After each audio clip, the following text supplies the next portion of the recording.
Hey, I'd like to welcome you to another episode of Mission Matters. My name is Adam Torres, and if you'd like to apply to be a guest on the show, just head on over to missionmatters.com and click on Be Our Guest to apply.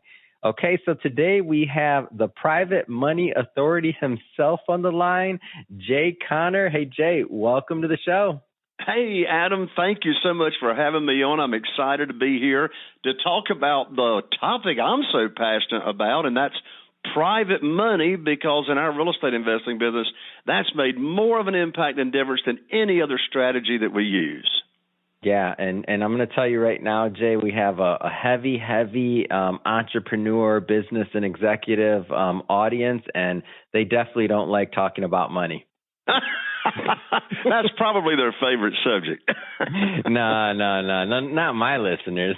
I love it. I love it. Well, hey, just to so today's topic, as everybody just caught, so how to raise money. We're talking about real estate deals. How'd you get known as the Private Money Authority? Where'd that come from? Well, I tell you what, I sort of backed into it. My wife, Carol Joy, and I, we started investing in single-family houses, and we've done shopping centers and condominiums as well, but our focus has been single-family houses all the way back to 2003. And so, Adam, for the first 6 years, from 2003 to 2009, I relied on the local bank and institutional money, just traditional funding from our real estate deals. That's all I knew to do. Well, something happened in January 2009 after being in the business for 6 years. I called up my banker. I had 2 houses under contract that I was looking for him to fund. And my banker and I had this same kind of conversation many times. I told him where these houses were located, the funding required, and et cetera. And I learned, like in a split second right there on the phone, Adam, I had lost my line of credit. My line of credit had been shut down with no notice. And I said, Steve, he was my banker at the time. I said, what do you mean you've shut down my line of credit? We've got a great relationship here for 6 years, never late on payments. I got a great credit score. He said, Jay, don't you know there's a global financial crisis going on right now? I was just going to say, you said 2009. That's right after 2008. I can do my math. Exactly. He said, don't you know there's this global financial crisis? And I said, no, but now you've just given me a financial crisis. I don't have a way to fund these deals. So I picked up the phone, called a friend of mine in Greensboro, North Carolina, told him what had happened. He said, well, welcome to the club of losing your line of credit. My bank shut me down last week. I said, well, how are you going to fund your deals? And Jeff, my friend, says, have you ever heard of private money? And I said, no. He says, have you ever heard of self-directed IRAs? I said, no. And so I hung up the phone. Pause 1 second, just 1 second. How many deals in were you at this point? Like roughly? Oh, roughly, probably, conservatively, I'm going to say about 150 deals. That's absolutely amazing. So I love bringing. I figured that, and I love it. So you didn't even and I bring this out for others that are listening to this, obviously in various levels. So you didn't even have this amazing information that you're about to give us, and you were already over 100 deals in. That's amazing. Exactly. Go ahead, please. So I studied private money, learned about how people can use their retirement funds and move over to a self-directed IRA company and then loan that out to be a passive investor. And so, Adam, in less than 90 days from being cut off from the bank, I attracted $2,150,000 in new private money funding. And so that was a blessing in disguise. I only had $1 million line of credit at the time with the bank. And so with raising private money, I doubled my funding. And here's what's interesting. The next 12 months in 2009, my business tripled because there were all those foreclosures were going on and the banks weren't lending money. So you had to have the cash. So I had all this private money funding available, and so I was able to pick and choose the deals that I wanted. And you know what's interesting, Adam? Since that day in 2009, I've never asked anybody for money. I've never pitched a deal. And people say, Jay, how have you got over $8 million in private funding available that you use from project to project? I said, here's the difference. The traditional way of borrowing money for real estate, You go to the local bank or a hard money lender, you get on your hands and knees and you beg and you say, please fund my deal. But we don't do that in this world. Which, by the way, you did for the first 100+ deals. And I say that so that other people know that if you've done that and you've had some success already, you can learn what Jay is talking about. Go ahead. Absolutely. And so that's the traditional way to borrow money. But in this world, we don't ask for money. We put on our teacher hat, and we just start sharing with people in our own network, and I have other ways as well, but sharing with people how they can earn high rates of return safely and securely. And we teach our private lending program to just regular, ordinary people. And so that first $2 million, over $2 million, all that came just from people that I have a connection with, go to church together, Business Networking International, et cetera. So and you we weren't just hard share how they can earn this money. And I want to make that distinction. You weren't hard, because sometimes people, when they hear the word private money, or when they hear like, oh, I have to go, talk to my mom or this or that, whatever, like I got to get everybody to invest. You didn't do that. You weren't hard selling. You were teaching. Like you were giving them something of value. And then I like the word you used earlier, so I want to just repeat it. So you attracted, right? Absolutely. There's the way that I do it, and that the members of my mastermind do it, is there's no begging, there's no selling, there's no chasing, there's no persuading, and desperation's got a smell to it. The worst time. Say that again. Desperation. Desperation. It's Monday morning when we're recording this at 10 a.m. You can't hit me with them that hard already, Jay. Desperation has a smell to it. Desperation has a smell to it. But the thing of it is the worst time to. You like that, didn't you, Adam? I do like it a lot. Go ahead. But the worst time to be looking for private money is when you need it for a deal. That's the worst time. Amen on that. And I tell you one thing, Adam, that just drives me crazy and makes me want to go throw up. And I know you've heard what I'm getting ready to say. These gurus that go around saying, oh, just get the deal under contract, the money will show up. And I want to say, where is the money going to show up? Is it just going to rain out of clouds or something? And so that's why I preach and teach what I practice. The money comes first. Get your money lined up, ready to go, and there's always deals. There's always going to be deals. And just think about how much more confident someone's going to be when they've got, $500,000 burning a hole in your pocket. How much more confident you're going to be on making offers and making more offers when you've got the money ready to fund. And, by using private money, we can close in 7 days. It just puts you in the driver's seat of your business. Yeah, and using that distinction, so I was hoping you'd say that, and I caught you right when you said it. So that's what you're talking about when you said having, $8 million or whatever the amount was of dry powder, or on the sideline, looking for opportunities. That's what you were talking about, right? Exactly. So that's that's interesting. And when you say, I guess the best time to raise money, private money, is when?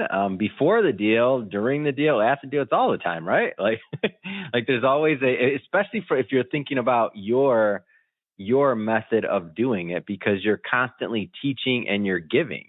Like that's exactly the emphasis of it. It's all about leading with a servant's heart. I'm not focusing on. This is all win-win-win for everybody. Yeah. And, as you just said, serving, teaching, and letting people know what you do and how they can win. So talk to me a little bit about the beginner. Like, is this only for the sophisticated investor? Is this somebody that has to, I know, because we've been talking about your track record, and, when some people hear, and I kind of want to bring this down to earth for some, when they talk about even the thought of 100 deals, and that's, way back when for yourself. And when we use these other numbers, 8 million, whatever the number is, that may not feel quite obtainable for somebody that's just starting out. Can this be done, with smaller deals, or like how does that start? Absolutely. So actually, private money, using private money, having private money available to fund your deals is the fastest way to get your first deal. And I'll tell you why. In today's market, there's like hardly nothing in the multiple listing service that is a deal. So all of the deals, all the real estate deals that we buy, single-family houses, we're buying directly from the owners of these properties, also known as FSBOs, for sale by owners. And these people, I have reviewed over the years thousands of what we call property lead sheets, analyzing the deals. And here's my statistics, Adam. After reviewing thousands of potential sellers that would sell to me and the numbers, my statistics show that only 13% of those people will sell to me creatively, such as subject to the existing note, seller financing, any creative strategies to buy a house. Yeah. The other 87%, what do they require? All the money. They require the cash. So when you've got the private money ready to go, of course, that's going to give you the deals. But back to the beginner. I hear this all the time from people that haven't done a deal yet. They say, Jay, who in the world is going to loan me money and I've never done a deal? Who would do that? Here's the answer to the question, so here's a writer downer. If you don't pay the lender, if you, the borrower, do not pay the private lender, the property does. Now, what does that mean? What that means is we don't borrow any money unsecured. We're backing all the notes. You will back all the notes by collateralizing the promissory note, which means the real estate that you're buying is going to be backing that note. And we borrow at a conservative loan to after repaired value. So we typically don't borrow more than 75% of the after repaired value of the property. So if you lose your mind as the borrower and go off to the Caribbean, there's this nice large equity cushion for the lender. Now, the lender doesn't want it back. They don't want to mess with it. They loaned you the money because they want to be passive, but they are protected for sure. The second reason, in addition to that a private lender will loan money to a brand newbie is that you want to leverage a relationship with a mentor or coach that's been down this road before.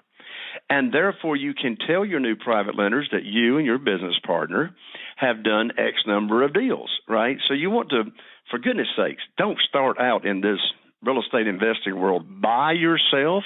Yeah. You want to join forces with somebody that can hold your hand.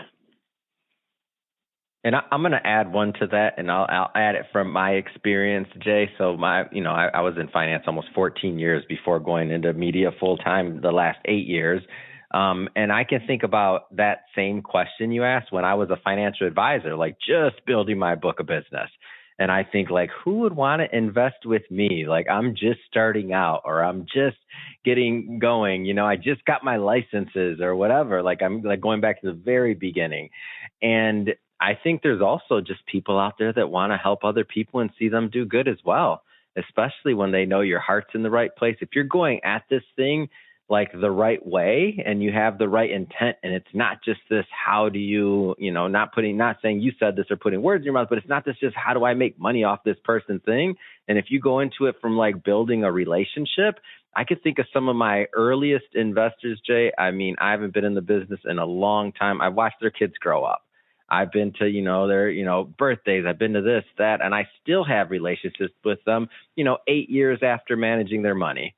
And they were some of the people that gave me that first shot. So I'll speak from the just motivational side of things. Like some people are just meant to be in your life, Absolutely. And I'm so glad you brought up that word relationship. I'm not looking for someone that I can have a transaction with. I want to look for someone I can have a relationship with. Yeah, that's where it's at, and that's where also like some of the things and I talk about this on the show pretty often is, after you get to a point, whatever that point is for you on the let's just say the money continuum, where a little bit more money is not going to necessarily change your life or otherwise, and you start thinking about like how you want to live your life. when I think about some of the things that you've done, or at least from what I know outwardly, just learning about you, like you automated a certain amount of things. You've created a system so that you could continue to scale your business, but like you're not working, correct me if I'm wrong, you're not working from what I've read 100 hours a week, right? Not anymore. I mean, like you don't have to. And so you've done some things. So talk to me a little bit about that. Let us all dream a little bit here. Sure. Well, the system and my business is automated. And what do I mean by automated? Well, automation means that either software takes care of a particular task or another person does. So I only do 2 to 3 deals a month, but our average profits right now are $78,000 per deal we do. I don't say that to brag. I say that to make a point. You don't have to be in a big market, a large populated market, to make some significant dollars. You see, my total target market is only 40,000 people. So it doesn't take many deals at $78,000 average per deal to like make a difference. So what is automated? Well, first of all, I don't have that many employees. I've only got 3 W-2 full-time employees. I've got a full-time office manager / bookkeeper. I have a full-time personal assistant. And then I have a full-time acquisitionist that talks to all of our sellers and does the negotiations. And then another big part of automation is the CRM, the customer management system we use. All of our leads go into this software to where me and my team can be all looking at all the notes and what's happened ever since we started talking with that prospective seller. So I am in the business. And by the way, I'm in the business less than 10 hours a week now, less than 10 hours a week. So the question is, I get it all the time. I'm recording more than 10 hours. Go ahead. I'm sorry. I'm just, I'm what I like to say, hating right now, Jay. Go ahead. There you go. I'm a hater, man. Go ahead. Right. So people, as I say, Jay, in your real estate investing business, what do you do? What do you do? Yeah. And I can tell you what I do. I make decisions. So, I'm not out there rehabbing my own houses. Somebody one time told me years ago, they said, Jay, I love rehabbing my own houses because it's like therapy to me. I said, man, anybody that rehabs their own houses, their own investment properties, needs therapy. But so what I do is I look at the software. I see, here's my job. My job is to make sure the marketing machine is turned on and leads are coming in every day in our little teeny tiny market. So I've got 3 different companies I use for Google ads. I do Facebook ads. I do direct mail campaign to foreclosures. We mail to pre-probates, inherited properties. By the way, that's the hottest category of deals that we're buying right now, and that is inherited properties, people that are inheriting these. And that's going to be even bigger, Adam, as time goes on, because the older population is getting huge. And so many of these properties, that are inherited, the family doesn't want them or they live out of the area, et cetera. But back to what do I do in automation? Yeah, it's all about systems. I mean, when I started out, I was the most disorganized mess in the world. I was running this business on Post-it notes, for goodness sakes. And so I just had to fix all that over time to where, I could run it instead of letting it run me. The big losers to AI, the Post-it note manufacturer, right there. Because when you just now said that, I'm thinking to myself, like when I first started, I'm like, I went through stacks of Post-it notes. Take that. Oh my! Well, hey, you and I can relate, right? I'm like, get rid of the Post-it notes and get the good software where you can put all your notes in it. Oh man, amazing.